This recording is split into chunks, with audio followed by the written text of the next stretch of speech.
Halo, apa kabar? Saatnya Anda menyimak berita Semarang bersama saya, Glenn Joshua. Sejumlah berita menarik akan kami sajikan untuk Anda. Berikut 3 berita utama hari ini. Sebuah angkot terbakar saat melaju di Jalan Magelang Secang, Kota Magelang. Dampak pesawat rusak, 20 kloter calon jamaah haji embarkasi Solo terlambat terbang ke Tanah Suci. Sapi korban di Pasar Wage Pati mulai naik harga mendekati perayaan Idul Adha.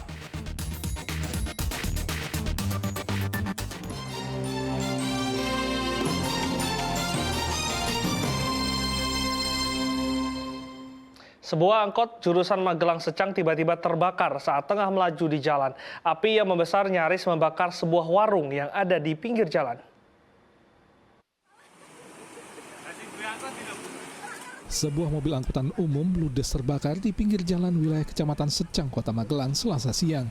Tanpa sebab yang jelas, angkot tiba-tiba terbakar saat tengah melaju. Kobaran api dari angkot yang terbakar cukup besar sehingga nyaris membakar warung di dekatnya. Pemadam kebakaran Kota Magelang mengerahkan 2 unit mobil untuk memadamkan api. Tidak ada korban jiwa akibat kebakaran karena angkot jurusan Magelang Secang itu sedang tidak berpenumpang.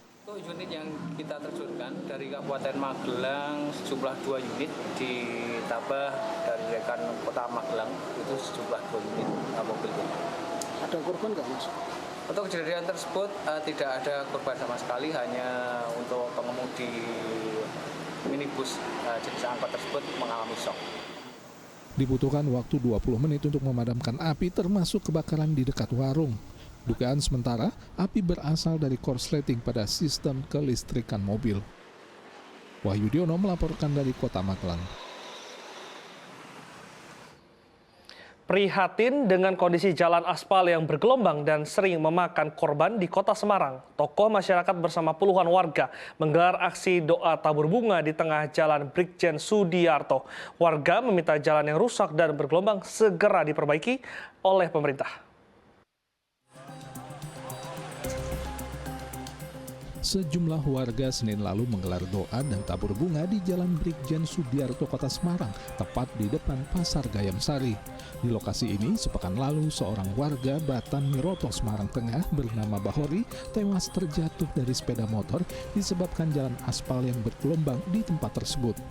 Warga menuntut pemerintah, baik Kota Semarang maupun Provinsi Jawa Tengah, memperbaiki tidak hanya Jalan Brigjen Sudiarto, tapi juga sejumlah ruas jalan lainnya di Kota Semarang yang kondisinya bergelombang dan berlubang dan kerap menyebabkan kecelakaan hingga menelan korban jiwa. Kita tahu jalan sepanjang Majapahit, sepanjang Jalan Brigjen Sudiarto ini banyak jalan yang bergelombang. Dan mudah-mudahan itu yang terakhir. Ini sekaligus tuntutan, ya, peringatan kepada pemerintah untuk tidak abai terhadap kepentingan masyarakat. Kepentingan umum itu harus lebih diutamakan. Nah, maka jangan sampai kemudian karena ada korban terus dibenerin. Tapi pemerintah harus sigap bagaimana kemudian menindaklanjuti hal apa yang dirasakan oleh masyarakat di lapangan. Jalan Brigjen Sudiarto adalah jalan utama Kota Semarang yang menghubungkan Kota Semarang ke wilayah Kabupaten Demak dan Grobogan. Sudah cukup lama di beberapa lokasi kondisi jalan aspalnya tidak baik dan bergelombang, termasuk yang berada di depan Pasar Gayam Sari. Agus Hermanto melaporkan dari Kota Semarang. Merespon kebijakan kenaikan uang kuliah tunggal yang dibatalkan, Universitas Negeri 11 Maret Solo akan mengelompokkan besaran UKT bagi mahasiswa baru tahun 2024. Selain itu, pihaknya juga akan mengkaji iuran pengembangan institusi yang juga naik.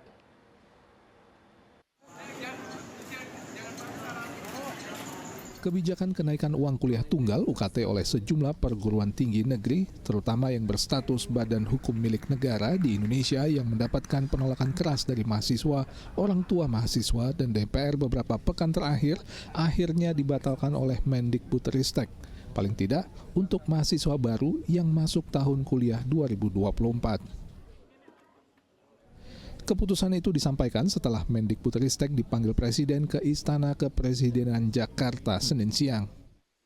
Kami juga sudah bertemu dengan para rektor dan kami Kemendikbudristek telah mengambil keputusan untuk membatalkan kenaikan UKT di tahun ini, dan kami akan merevaluasi semua permintaan peningkatan UKT dari PTN-PTN. Jadi untuk tahun ini tidak ada mahasiswa yang akan terdampak dengan kenaikan UKT tersebut. Merespon keputusan itu, Rektorat Universitas Negeri termasuk Universitas Negeri 11 Maret Solo mengaku akan kembali mengkaji penggolongan dan besaran uang kuliah tunggal bagi mahasiswa baru angkatan 2024 sesuai dengan petunjuk pelaksanaan dari Kemendikbudristek. Wakil Rektor 1 UNS menyatakan, jika diinstruksikan oleh Kemendikbudristek, maka UNS akan meninjau kembali penambahan penggolongan pembebanan besaran UKT yang awalnya 8 kelompok menjadi 9 kelompok, serta besaran iuran pengembangan institusi atau IP untuk mahasiswa baru Fakultas Kedokteran. Dengan terbitnya siaran pers kemarin dari Pak Menteri setelah dipanggil presiden, tapi otomatis kita mengikuti keputusan dari kementerian. Nah, kita nunggu dari surat dari Dirjen resmi bahwa SK Menteri itu akan ditinjau ulang, akan ditinjau kembali. Dan kita perguruan tinggi dimohon untuk memberikan usulan lagi, ya UKT dan IP, nanti akan dikeluarkan surat rekomendasi lagi dari kementerian. Tetap ada batasan dari kementerian yang maksimal itu hanya 4 kali PKP maksimal. Itu yang di depan kita ya. Kemudian yang kelompok bawahnya itu nanti kita hitung ulang. Kemendikbudristek sebelumnya mengeluarkan kebijakan kenaikan UKT yang tertuang dalam Permendikbudristek nomor 2 tahun 2024 tentang perubahan standar satuan biaya operasional pendidikan tinggi. Kenaikan UKT pun dinilai fantastis karena untuk kategori tertentu bisa mencapai 100 hingga 300% dibandingkan besaran UKT mahasiswa tahun 2023. Lonjakan itu menuai protes dari mahasiswa baru tahun 2024 berikut orang tua mereka. Heri Prasetyo melaporkan dari Solo. Oleh driver selaku Partai Gerindra dan Partai Kebangkitan Bangsa masih sibuk mencari kandidat yang akan maju dalam pilkada di Kabupaten Brebes. Mengantongi masing-masing 8 kursi di DPRD, Gerindra dan PKB jadi pesaing utama PDI Perjuangan yang memperoleh 12 kursi. Dalam pilkada tahun ini terbaca tren peningkatan jumlah peserta yang mendaftar sebagai bakal calon bupati dan wakil bupati Brebes. Di DPC, Gerindra Brebes mencatat telah menerima 5 bakal calon bupati dan 8 bakal calon wakil bupati. Nantinya para kandidat akan diseleksi dan datanya diserahkan ke DPP Gerindra. Animonya lumayan besar, Mas ya. Ini terlihat dari banyaknya calon yang daftar di Gerindra dibandingkan pemilu tahun kemarin. Proses pendaftaran dibuka sampai tanggal 8. Setelah tanggal 8 itu nanti kita ada proses verifikasi, profiling, dan wawancara. Semua partai ini tegak lurus ke atas bahwa rekomendasi itu ditentukan oleh DPP dengan tentunya dengan pertimbangan juga dari DPC. Begitupun DPC PKB Brebes yang telah mengantongi 15 nama, yang mana 5 mendaftar sebagai bakal calon bupati dan 10 untuk wakil bupati. PKB baru memproses seluruh kandidat usai penutupan pendaftaran. Yang pertama kita lakukan adalah profiling dulu, Pak. Kita melakukan pendalaman pada setiap yang mendaftar di PKB. Kita batasi sampai dengan tanggal 30 Mei. Silahkan mereka menentukan waktu dan tempatnya masing-masing.